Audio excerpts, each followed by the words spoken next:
selebihnya sih menurut saya tidak ada yang sifatnya nanti personal. Terkait dengan data yang keliru itu yang tadi disampaikan Mas Ganjar, tapi ternyata sampai akhir yang tidak dibuka oleh Pak Prabowo, bagaimana? Bang Todung. Menurut saya Mas Ganjar sudah menyampaikan bahwa ruang untuk berdebat yang tadi itu dan di luar itu ya sudah tidak ada lagi relevansinya kecuali pada ruang-ruang diskusi. Tetapi berdebat sebagai calon presiden di depan publik ya itulah ruangnya tadi. Sehingga menurut Mas Ganjar tidak relevan lagi kita bicara tentang ruang-ruang yang lain kecuali dalam sebatas diskusi yang tidak resmi. Dua, banyak pertanyaan yang mendasar dan memang dua-duanya punya karakter. Tapi apa yang paling terasa Habib? Bagus dari semuanya. Terus kalau penampilannya Pak Anies? Ini udah jalan. Makasih.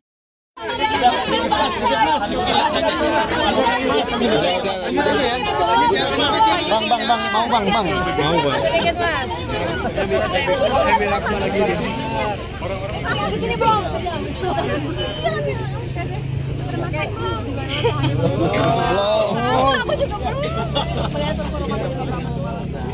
Ya, tadi kita bisa menyaksikan secara langsung ya. Tema ini tema yang penting dan mudah-mudahan masyarakat dimanapun berada bisa lebih memahami betapa pentingnya pertahanan, keamanan, termasuk juga politik luar negeri, hubungan internasional, geopolitik dan globalisasi. Pertanyaan-pertanyaan tadi relevan dan bisa dijawab dengan baik oleh Bapak Prabowo Subianto sebagai capres Koalisi Indonesia Maju. Saya senang beliau tadi menekankan pentingnya Indonesia terus mengedepankan politik bebas aktif, berkawan baik dengan semua, menjaga jarak yang serupa antar satu negara dengan negara yang lain, termasuk kita ingin menjadi bagian dari upaya menjaga stabilitas bukan hanya di kawasan tapi juga di dunia. Beliau adalah seorang yang bukan hanya selama 4 tahun terakhir ini menjadi Menteri Pertahanan, tetapi sebagai prajurit TNI yang mengabdi untuk menjaga keutuhan dan kedaulatan negara kesatuan Republik Indonesia ini. Jadi beliau paling paham apa yang menjadi harapan dari keluarga besar TNI juga Polri. Begitu pula saya pernah punya pengalaman di lapangan seperti itu, bahwa pada akhirnya kita ingin TNI kita menjadi institusi yang semakin dihormati, disegani, karena punya kapasitas termasuk alat alutsista yang makin capable, tetapi diiringi dengan tingkat profesionalisme para prajuritnya yang tinggi, dan ini perlu di backup oleh tingkat kesejahteraan prajurit juga keluarganya yang semakin diperhatikan. Inilah yang akan beliau perjuangkan. Beliau tahu persis itu yang diharapkan dan memang dibutuhkan oleh negara kita.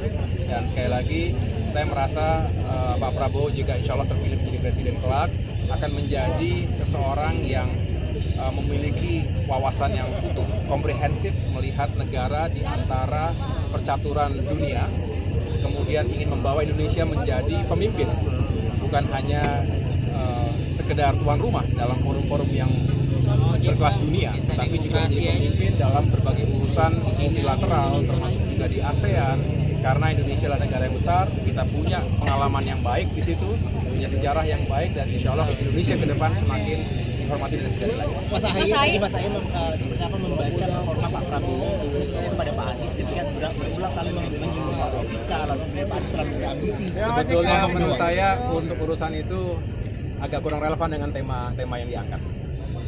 Tapi ada catatan nggak sih Mas Ahaye untuk Pak Prabowo sendiri dari debat malam ini tuh ada catatan nggak sih buat Pak Ahaye, buat Pak Prabowo?